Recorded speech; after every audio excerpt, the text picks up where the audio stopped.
ለአጋንንት ጌርጌሴኖን በደረሰ ጊዜ አጋንንት ያደሩባቸው ሁለት ሰዎች ተቀበሉት ይላል ቅዱስ ማቴዎስ። አብሮ ነበርና ያየውን የሰማውን ሲናገር ሲጽፍ ጌርጌሴኖን ማለት ከገሊላ ባህር ደቡብ ምስራቅ በኩል የሚገኝ አካባቢ ነው። ከሰሜን ከገሊላ ባህር ሰሜን ከቅፍርናሆም ከተማ ተነስቶ የገሊላ ባህርን በጀልባ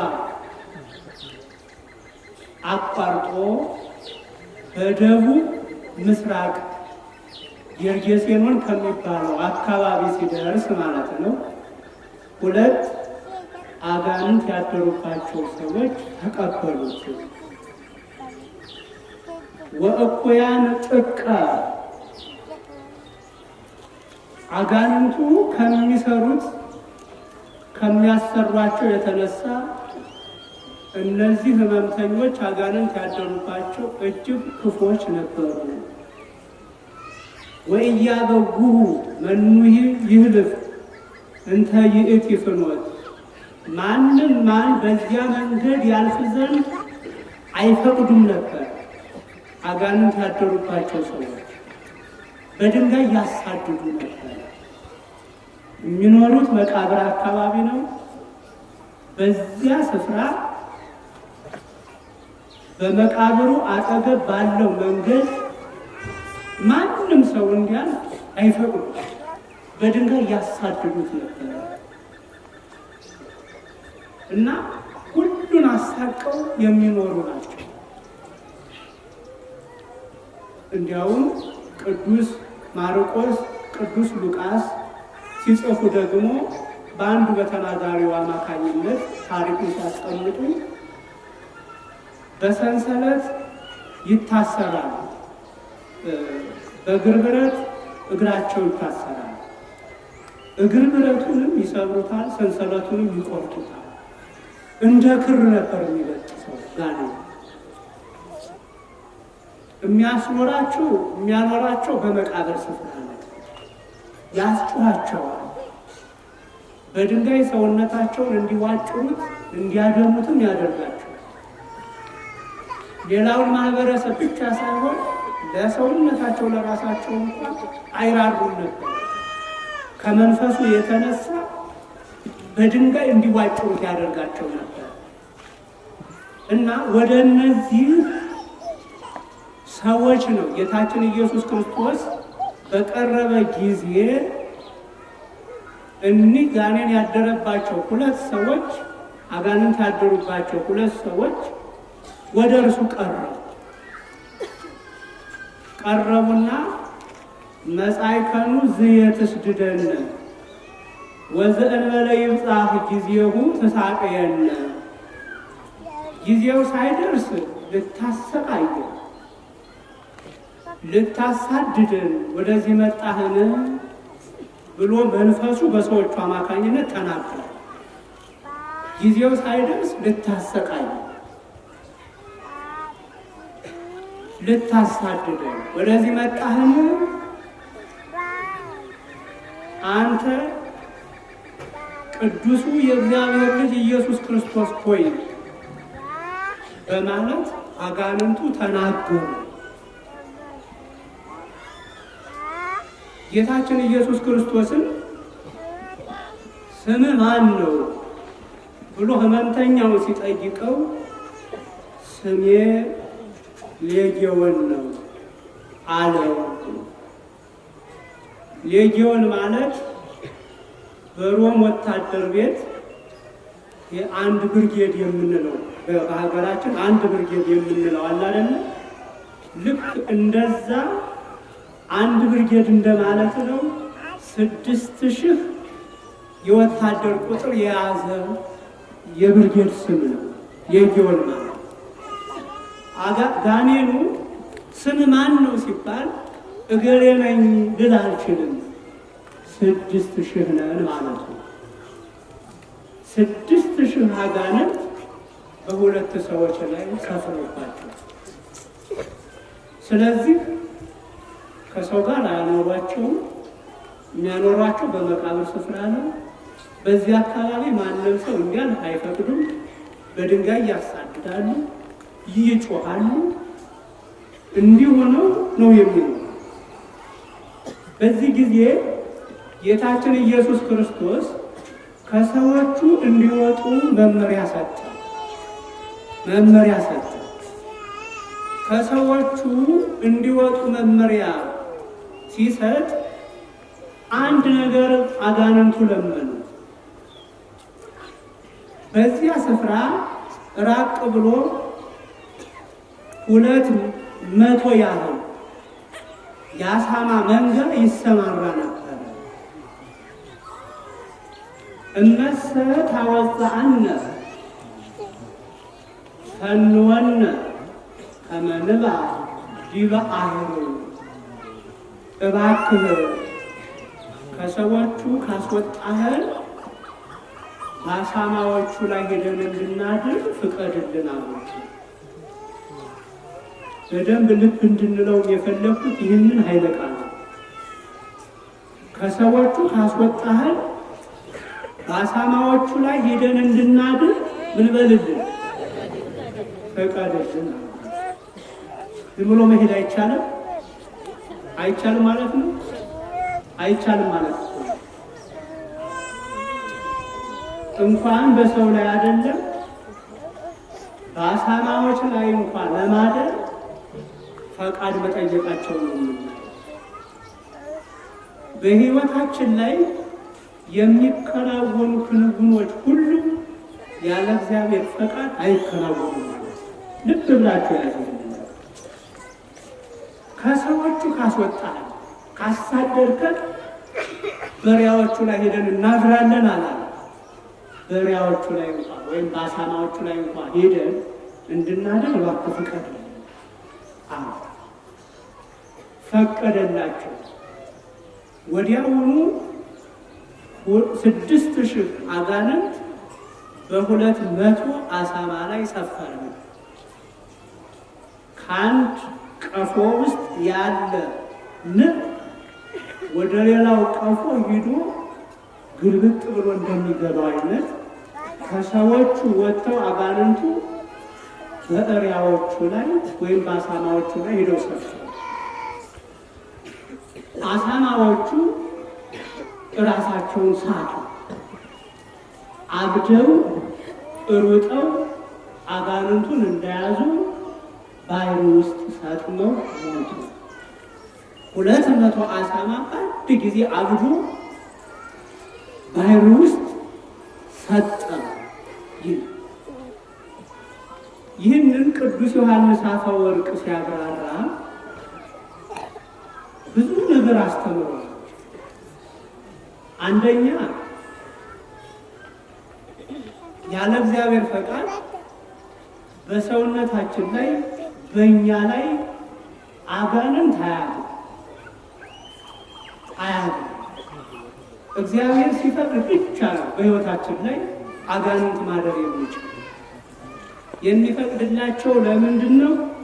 የተለያየ ምክንያት ይኖረዋል። እግዚአብሔር እንደምታስታውሱት ኢዮብ ጻድቅ፣ ቅን፣ እግዚአብሔርን የሚፈራ ሰው ነው ይላል አይደል ታሪኩ።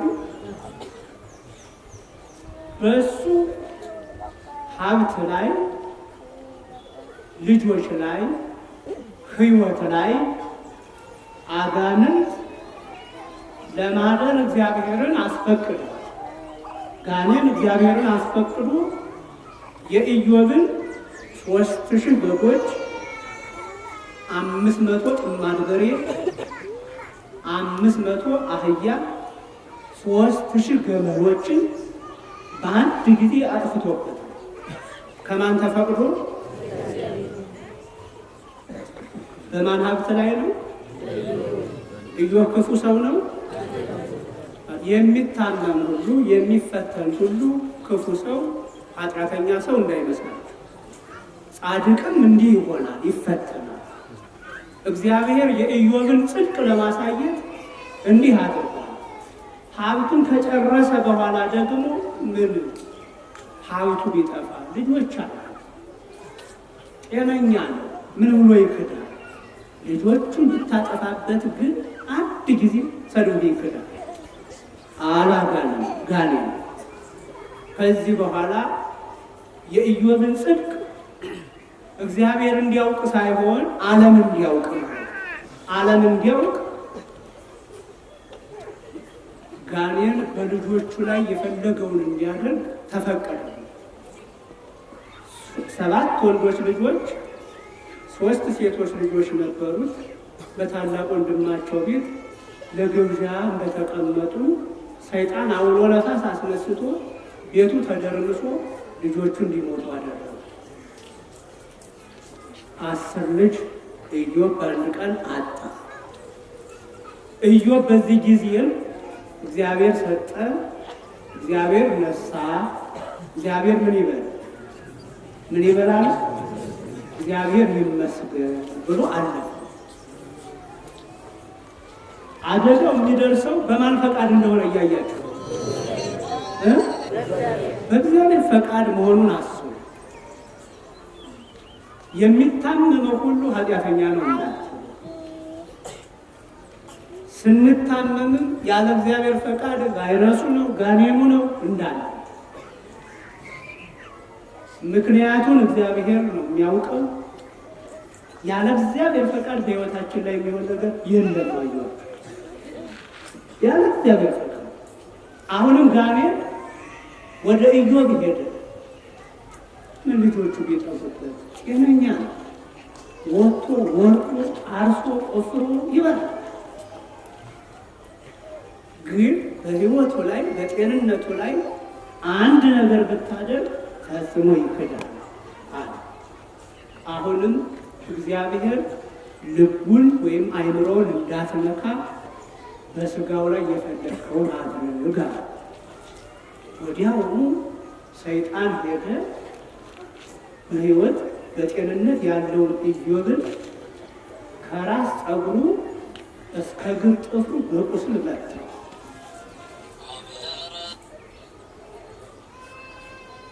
ሰውነቱ ቆሰለ፣ በመግል ተዋጠ፣ ትል ፈላ ከሰውነቱ። አኮ በእጁ አረካቢ በግል ሰውነቱን ያክ ነበር አመድ ላይ ተቀምጦ። በዚህም ጊዜ ሚስቱ ብትደክምም እንኳን እሱ ከእግዚአብሔር መልካም የሆነውን ነገር በእኛ እይታ እንደተቀበልን ሁሉ ክፉ የሆነውንም ልንቀበል ይገባል ብሎ በትዕግስት ኢዮብ ይህንን ሁሉ ተቀበለ። ያለ እግዚአብሔር ፈቃድ በሰውነታችን ላይ በሕይወታችን ላይ ምንም አይደረግም እና ቅዱስ ዮሐንስ አፈወርቅ ተመልከቱ አለ፣ አስተውሉ። አጋንንት ከሰዎች ወጥተው በአሳማዎች ላይ ለማደር እግዚአብሔርን ጠየቁ። ሁሉም የእግዚአብሔር ስለሆነ እንስሳቱ የእግዚአብሔር፣ የሰው ልጅ ሁሉ የእግዚአብሔር ያልሆነ ምንም የለም። ስለዚህ አጋንንቱ ከሰው ወጥተው በአሳማዎች ላይ ለማደር እንኳን ማንን አስፈቀዱ? እግዚአብሔርን አስፈቀዱ። ያለ እግዚአብሔር ፈቃድ ምንም ማድረግ ስለማይችሉ እንግዲህ በአጋንንት ላይ ለማደር በአሳማ ላይ ለማደር እግዚአብሔርን ካስፈቀዱ እኛ ደግሞ ከነማን እንበልጣለን? ከአሳማዎቹ አንበልጥም ወይ? ከአሳማዎቹ እኛ እንበልጣለን። ስለዚህ ያለ እግዚአብሔር ፈቃድ በሕይወታችን ላይ ምንም አይደረግም ማለት ቅዱስ ዮሐንስ አፈወርቅ። ሁለተኛ ልብ በሉ፣ 6,000 አጋንንት በሁለት ሰው ላይ አድሮ ሰዎቹ ምንም እንኳን ራሳቸውን ቢስቱ ከሰው ጋር ባይኖሩ በመቃብር ስፍራ ቢኖሩ አንድ ጊዜ ወስዶ ውሃ ውስጥ አልከተታቸው፣ እሳት ውስጥ አልከተታቸው፣ ገደል ውስጥ አልከተታቸው። ለብዙ ዘመናት ሰውንም እያሰቃዩ እነሱም እየተሰቃዩ ቢሆን ገደል ውስጥ ሳይገቡ ውሃ ውስጥ ሳይገቡ እሳት ውስጥ ሳይገቡ 6000 አጋንንት ተሰፍሮባቸው ኑረዋል። አሳማዎቹ ግን 6000 አጋንንት ለ200 ሲካፈል ስንት ነው? 6000 ለ200 3 ነው አይደል? 3 ጋኔን ብናከፋፍላቸው 3 ጋኔን ደርሷቸው ሰዎቹ ለብዙ ዘመን ኖሩ። አጋንንቱ አድረውባቸው፣ አሳማዎቹ ግን ለደቂቃ እንኳን መቆየት አቅቷቸው አብደው ውሃ ውስጥ ገቡ። ሰዎቹ ግን ውሃ ውስጥ ለምን ገብተው አልጠፉ? እሳት ውስጥ ገብተው ለምን አልጠፉ? ገደል ውስጥ ገብተው ለምን አልጠፉ? ለምንድን ነው ይልና ቅዱስ ዮሐንስ አፈወርቅ ከአሳማዎቹ ሰው ስለሚበረታ አይደለም። ከእንስሳቱ የኛ ህይወት ይበረታል አይበረታም?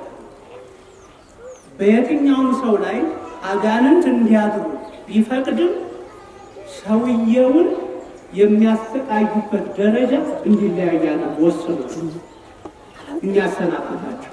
እየሰማችሁ ነው? አጋንንት ስላደሩ አጋንንት በሰውየው ላይ አድረው እንኳን የፈለጉትን ሁሉ ማድረግ አይችሉም። ማን በፈቀደላቸው ልክ ነው? እግዚአብሔር በፈቀደላቸው ልክ ነው። ሰዎች አጋንንት ቢያድሩባቸውም እንኳን መለኮታዊ ጥበቃ አይለያቸውም። ለዚህ ነው አለ መለኮታዊ ጥበቃ ሲነሳ ሰው ወዲያውኑ አብዶ እሳት ውስጥ ገደል ውስጥ ይገባ ነበር፣ ጋኔን እንዳደረበት። መለኮታዊ ጥበቃ ሲነሳ እንደ አሳማዎቹ ወዲያውኑ አብደን ገደል ውስጥ እሳት ውስጥ ውሃ ውስጥ ገብተን የምንጠፋ።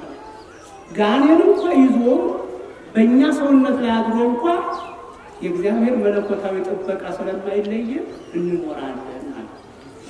እውነት ነው። ታያላችሁ፣ እናያለን። ብዙ ሰዎች መንፈስ አድሮባቸው ልብሳቸውን ቢጥሉም እንኳን መለኮታዊ ጥበቃ ስለማይለያቸው ጎማ ውስጥ የመኪና ጎማ ውስጥ ሄደው አይገቡም ማለት አይገቡም፣ ያውቃሉ። እሳት ውስጥ ሄደው አይቃጠሉም፣ ውሃ ውስጥ ሄደው አይሰጥም። ምን ስላልተለያቸው ነው? መለኮታዊ ጥበቃ እነሱን እንኳን ስለማይለያቸው። ስለዚህ አጋንንት ቢያድሩም እንኳን ልክና መጠን አላቸው እኛን የሚያሰቃዩ። እግዚአብሔር በፈቀደላቸው ልክ ነው። ሰው በህመም ላይያዝ ይችላል። እግዚአብሔር ካልፈቀደ ህመሙ አይገዛውም። ህመሙ ያዘው ማለት ያን ሰው ደግሞ እንደፈለገ ያደርጓል ማለት ነው። በተፈቀደለት ልክ ነው እኛን የሚያሰቃዩ።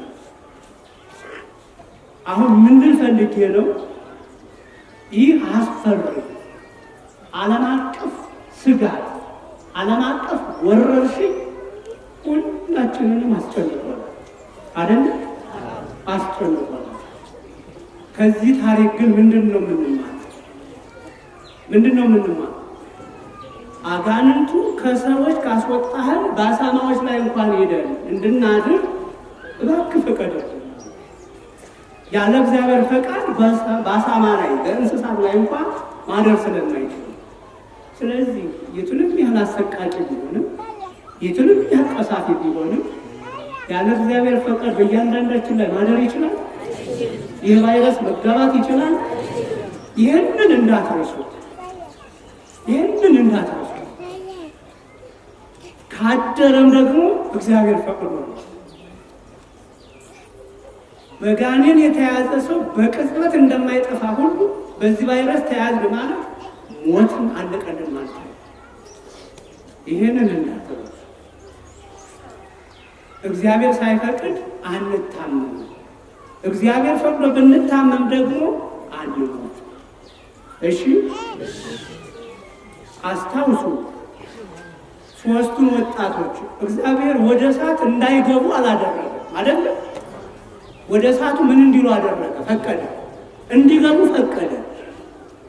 ወደ እሳቱ እንዲገቡ ከፈቀደ በኋላ እሳቱና አናንያ አዛርያ ሚሳኤል ተስማምተው አልኖሩም በጉድጓድ ውስጥ?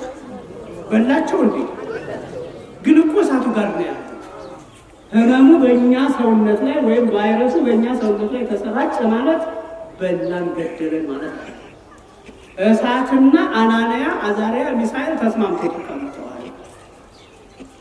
ዳንኤል ወደ አንበሶች ጉድጓድ እንዳይገባ እግዚአብሔር አላደረገም አይደል? ወደ አንበሳ ጉድጓድ፣ ወደ ተራራ አንበሳ ጉድጓድ ዳንኤል እንዲጎረጎር እግዚአብሔር ፈቀደ። ከለዳውያን ከተቱት። ዳንኤል ገና በአየር ላይ የተራራ አንበሳ የሚወረውሩለትን ስጋ ተሻምቶ ነበር ተቀብሎ የሚበላ። ዳንኤልን ግን በሉት። እግዚአብሔር ወደ አንበሳው እንዳይወረወር ብቻ ሳይሆን ማድረግ የሚችለው ወደ አንበሳው ከተወረወረ በኋላ አንበሳ እንዳይበላው ማድረግ፣ አንበሳው እንዳይጠፋ ማድረግ። ስለዚህ ቫይረሱ ወደ እኛ ሰውነት እንዳይገባ ብቻ ማድረግ አይደለም የሚችለው እግዚአብሔር፣ ከገባን በኋላ እንዳንጠፋ ያለ። ይሄ እምነት ሊኖረን ይገባል። እንደ ሃይማኖት አይደለም፣ ይሄ እምነት ሊኖረን ይገባል። ስለዚህ ከዚህ ጋር ምን ማድረግ አለብን? በዚህ እንደ ሃይማኖት ሰው እንደ ዜጋ መንግስት የሚያደርግልን እንክብካቤ አለ፣ የሚሰጠን መመሪያ አለ። ያን የተጠበቀ ነው። ቤተ ክርስቲያን በዚህ ወቅት ደግሞ ለልጆቿ ለተከታዮቿ ምን ማድረግ አለባት? ሃይማኖቱ ምንድን ነው የሚፈቅደው? የሃይማኖቱ ክትባት ምንድን ነው የሚለውን በደንብ ማወቅና ማድረግ ነው። በዋናነት ንስሐ መግባት። ምን ማለት? ንስሐ መግባት። ንስሐ ማለት ምን ማለት ነው? ራስን አዳምጦ በእያንዳንዳችን ህይወት ላይ ያለውን ክፉ አመልና ጥሩ አመል ለይቶ ነው። ካወቁ በኋላ ክፉ አመልን በመስራታችን መጸጸት፣ ማዘን፣ መመለስ፣ የበደልነውን መካስ፣ የቀማነውን መመለስ፣ ያኮረፍነውን ይቅርታ ብሎ ሰላማዊ ግንኙነት መፍጠር። ስለዚህ የአመለካከት ለውጥ ማምጣት ማለት ነው። ይሄ አሁን ከሁላችን የሚጠበቅ ስራ። ቸበል እንዳትሉ ራሳችን ሁላችሁ ነው። እኔ ለእግዚአብሔር ማን ነኝ? ምን በድያለሁ? የኔ ጥሩ ነገር ለእግዚአብሔር፣ የኔ መጥፎ ነገር ለእግዚአብሔር ምንድን ነው ብላችሁ ራሳችሁን ጠይቁ። ይሄ መጀመሪያው ስራችሁ ነው። እየሰማችሁ ነው። ስራችሁን ካወቃችሁ በኋላ በክፉ ስራችሁ ተጸጸቱ፣ እፈሩ፣ ተመለሱ። እግዚአብሔርን በእንባ ጠይቁ። በእንባ በምህላ በጸሎት በጾም እንጠይቅ። ይሄ አንዱ ስራችን። ከዚህ ጋር ደግሞ ምን ማድረግ አለብን?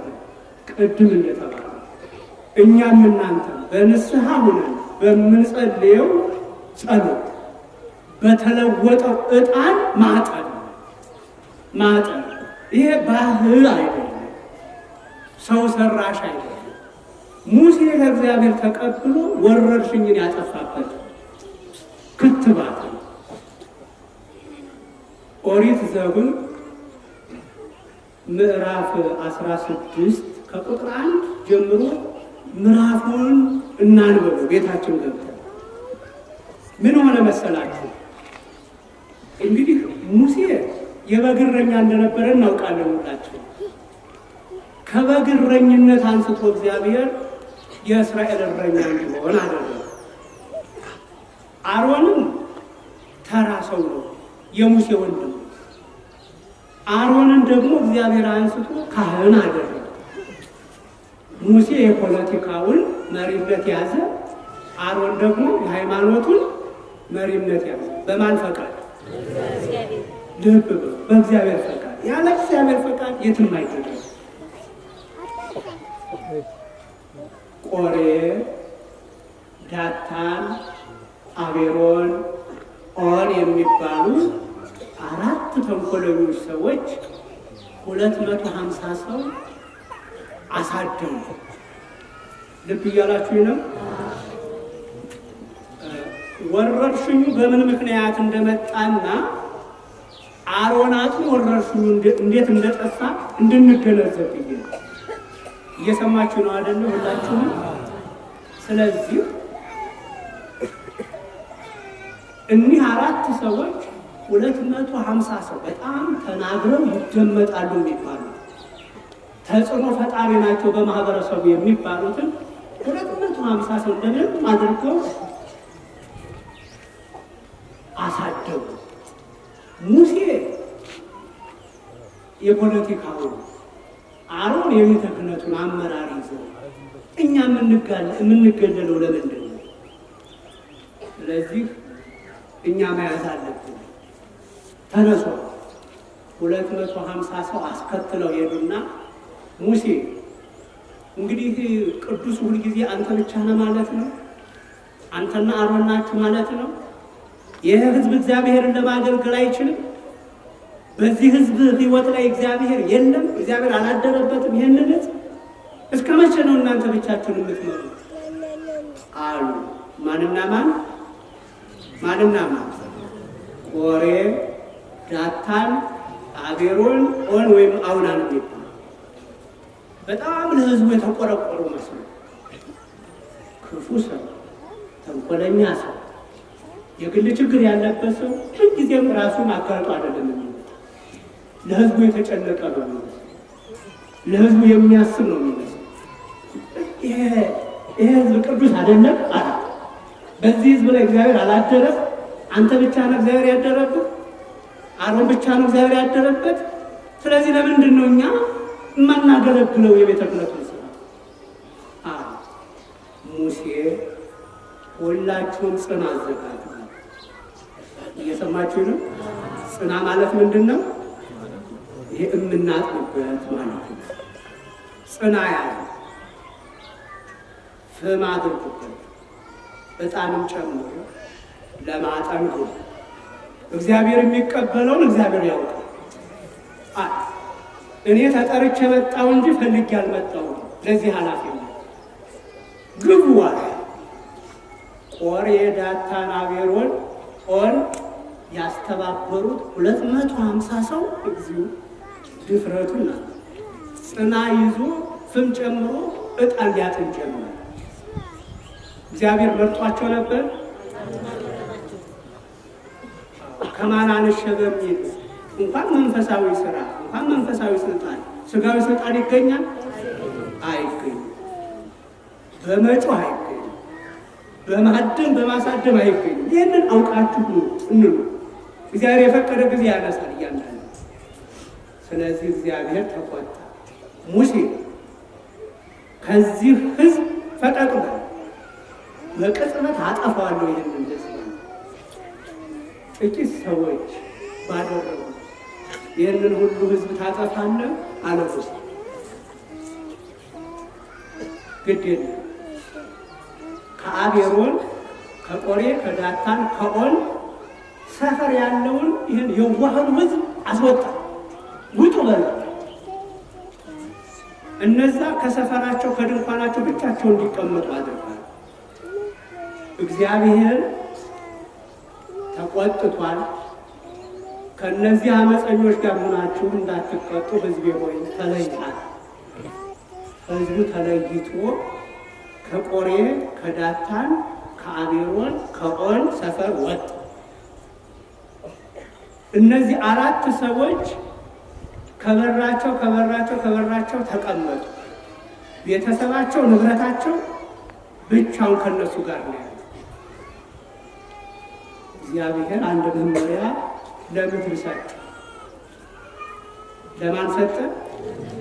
ለምድር ሰጠ። ምን እንድትል? በመዋጥ ትቅጣቸው፣ ተካፋችና ዋጫቸው። እንደተቀመጡ ወተሰጠት ምድር ታይተ እገር ይሆኑ። ቁጭ ብሎ እግራቸው ያረፈበት፣ ቁመው እግራቸው የቆመበት መሬት ክፍታ። የነች አይደለም ስናጠፋ ቅርብ ነው። እዚህም አለ። ምድር ተከፈችና ቅጭ ከተባለች ምድር እግዚአብሔር እሳት ነደደችና 250 ሰው በቆሙበት አቃጥላ ገደለች። ወደ እግዚአብሔር እንመለስ። መቅጫው በዚህ ነው። ይሄ ከሰው እንዳይመስላል እግዚአብሔር ስለቀር ነው። እንዲሁ ሆነ 250 ሰው ተቀጣ፣ በእሳት ሞተ። ያኛውን ቤተሰብ የአራቱ ቤተሰብም እንዳለ ምድር ተከፍተዋታቸው። እዚህ በኋላ እንደገና ህዝቡ ተቆጣ። በእነማ በሙሴና በአሮን ብዙ ህዝቡ ተቆጥቶ ይህንን ህዝብ የገደላችሁት እናንተ ናችሁ፣ ደሙን ከእናንተ እንቀበላለን እንፈልጋለን። አጉረመረመ። ያው ሙሴ ምን አጠፋ? አሮን ምን አጠፋ? እስኪ ልብ በሉ። እዛ በኋላ እግዚአብሔር ከዚህ ህዝብ ፈቀቅ በል ሙሴ አለ። ንጹህ ሆኖ መገኘት፣ ቅን ሆኖ መገኘት ከተቻለ ተከራካሪያችሁ እግዚአብሔር ነው። የእኛ ጠበቃ እግዚአብሔር ሌላ እንዳይመስላል። ሰው ተስፋታል፣ እግዚአብሔርን ተስፋ ፈቀቅ በል ሙሴ አለ። ሙሴ በታዘዘው መሰረት ከዛ ህዝብ ፈቀቅ ብሎ ወደ ደብተራ ኦሪት ሄደ። እግዚአብሔር ልክ እንዳሆኑ አይነት ቫይረስ አዘዘ። ወዲያውኑ በቅጽበት 14,700 ሰው እንደቀጠለ ረግፋ። ወዲያውኑ እግዚአብሔር ለሙሴ የሰጠው መመሪያ አለ ባይጻፍ። ሙሴ ምን አለ? ወንድሙን አሮን ተንስ ወንሳ አይጠንተ ወደ ውስጤቱ እሳተ እምስዋ ወደ ላይሌው ዕጣነ። አሮን ተነስ፣ ፈጥነ ተነስ፣ ጽና ያዝ፣ ከመሰወብ ያለውን ፍም በውስጡ ጨምር፣ በፍሙ ላይ ዕጣን ጨምር፣ ወሰድ ፍጡነ ሀበትይን፣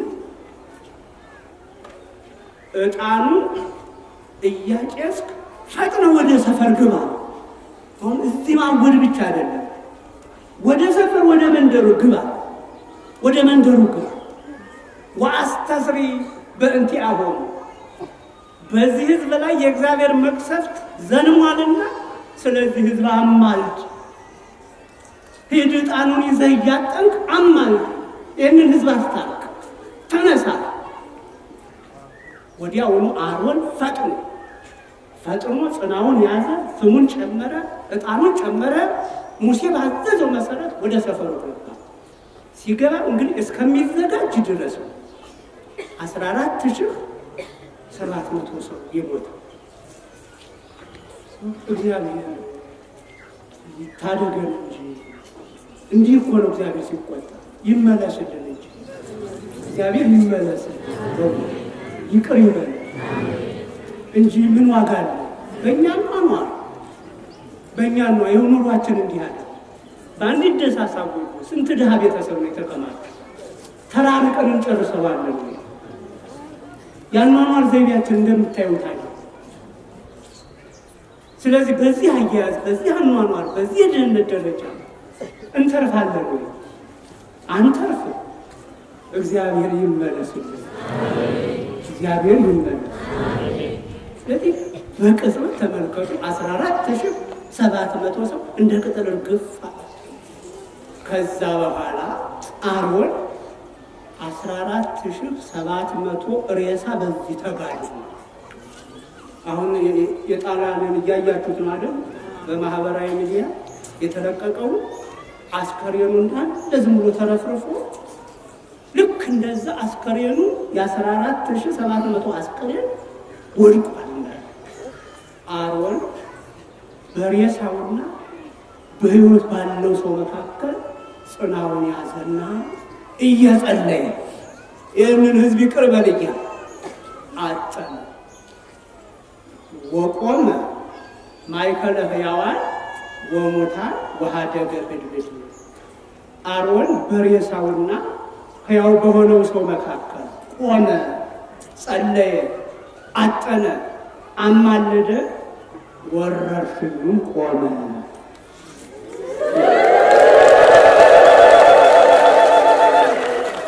ይህንን ነገር እንዲህ አደረገው እግዚአብሔር፣ እንዲህ አደረገ። ምሕረቱ ብዙ ነው። ተመልሶ የተጠላው አሮን መድኃኒት ሆነ። የተጠላው አሮን ያሳደዱት አሮንን እግዚአብሔር ሂድ ለዚህ ሕዝብ ቁም አዘዘ። አለቀሰ አሮን ወአስተስረየ ይቅር በል እያለ ሕዝቡንና እግዚአብሔርን አስታረቀ። ስለዚህ በዚህ ሰዓት ካህናትን የማስታረቅ ስራ ልንሰራ ይገባል። በሰፈራችን ልንመጣ ይገባል። ልናጥን ይገባል። ልናጉድ ይገባል። ከዚህ ተነስተን ነው ዕጣን ልናጥን ነው የምንላቸው። እመኑ፣ የእግዚአብሔር እጅ አለበት። በዚህም መንገድ እግዚአብሔር ያድነናል፣ ክትባትም ነው ብላችሁ እንድታምኑ ምመና እንድታምኑ እንደ ፌዝ እንደ ቀላል እንደ ሰው ሰራሽ ነገር እንዳታዩ። ጸሎተ ዕጣን ይደገምበታል፣ ዕጣን ይጸለይበታል። ተራ ዕጣን አይደለም። ጸበል የሚሆነው ውሃ ማንኛውም ውሃ ቢሆንም ማንኛውም ጸበል ግን ውሃ አይደለም። የተባረከው ዕጣን ማንኛውም ዕጣን ቢሆንም የተባረከው ዕጣን ግን ማንኛውንም ዕጣን አይደለም። የተለየ ኃይለ እግዚአብሔር ያድርበታል። ስለዚህ ይህንን እናደርጋለን ማለት ነው። ሰሞኑን ሁሉም በአጥቢያው የኪዳነ ምሕረት አጥቢያ ከየት እስከ የት ነው፣ የጊዮርጊስ አጥቢያ፣ የመድኃኔዓለም፣ የሚካኤል ወዘተ ይባልና ተለይቶ ካህናቱ በየት ወጥተው በየት ዙረው በየት እንደሚመለሱ ሰበካ ጉባኤውና ሰንበት ትምህርት ቤቱ አቅጣጫ ያስቀምጣል። በዚያ መሰረት ካህናቱ ልብሰ ተክህኖ ለብሰው የራሳቸውን ልብስ አስቀምጠው ልብሰ ተክህኖ ለብሰው ዕጣኑን ይዘው ጽናውን ይዘው ዕጣኑን ጨምረው ይቅር በለን እያሉ ያጥናሉ። ይሄንን እናድርግ። ንስሐ ከመግባት ጋር ይሄንን እናድርግ። የሃይማኖት ሀገር ናትና ሀገራችን። ይሄንን እያደረግን የተቆጣንን እግዚአብሔርን ይቅር በለን እንበል። ይቅር በለን እንበል። ይሄን እናድርግ። ይሄ እንደ ሃይማኖት የምናደርገው እንደ ጤና ሚኒስቴር የምንታዘዘውን እንጠብቅ። በመጽሐፍ ቅዱስ ስታዩ ይሄን ለሌዋውያንም ይሄን አትብላ፣ ይሄን ብላ፣ ይሄን ከነካህ እጅን ታጠብ፣ እስከዚህ ሰዓት ድረስ ከሰው እንዳትገናኝ እያለ እግዚአብሔር ለሙሴ መመሪያ መስጠቱን እናውቃለን። አሁን ይህንን እንስሳ እንዳትበላ ሲል ምን ማለት ነው? ለሰው የማይጠቅሟል በነፍስ የሚጎዱ ስለሆኑ በስጋ የሚጎዱ እንስሳት ብንበላቸው ለጤንነታችን የማይሆኑ እግዚአብሔር ይህንን እንደ ትልቁም ነገር አድርጎ ይህን አትብላ፣ ይህን ብላ፣ የተለያየ አስከሬንም ሆነ ምንም ሆነ ከነካህ ደግሞ እጅህን ታጠብ፣ ልብስህን እጠብ፣ እስከዚህ ሰዓት ድረስ ከሰው እንዳትገናኝ መጽሐፋችን። አሁን ጤና ሚኒስቴር የሚሰጠን መመሪያ እንደ ክፉ እንዳታዩ መጽሐፍ ቅዱሳዊ ነው። አሁን የተለያዩ እንስሳትን አስከሬን የነካ የሚተላለፉበት ቫይረሶች አሉ ማለት ነው። እነዛ እንዳይጎዱት እግዚአብሔር ምን አለ? ታጠብ።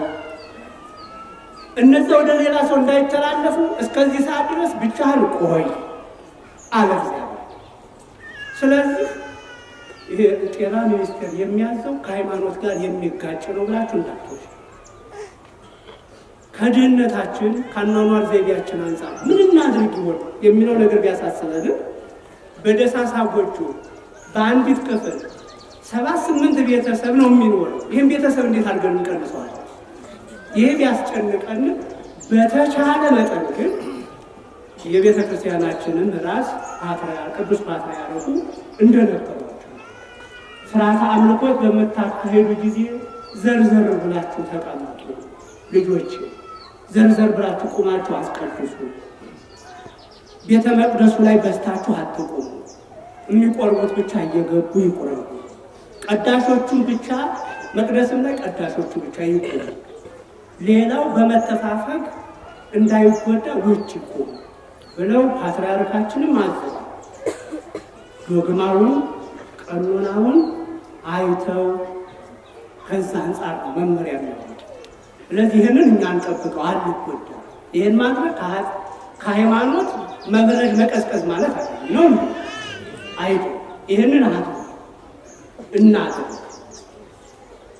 በየትኛውም ቦታ ላይ ልክ ጤና ሚኒስቴር የሰጠንን መመሪያ እንጠብቅ ይገባል። ይሄ ተራው ጉንፋን ይሄ ትልቅ ጉንፋን መጥቶ ነው አሁን አይደለ? ተራው ጉንፋን በያዘን ጊዜ እባክህ ራቅ ብለህ ጉንፋን ይዞኛል እንል የለም እንዴ? እንል የለም? አዎ።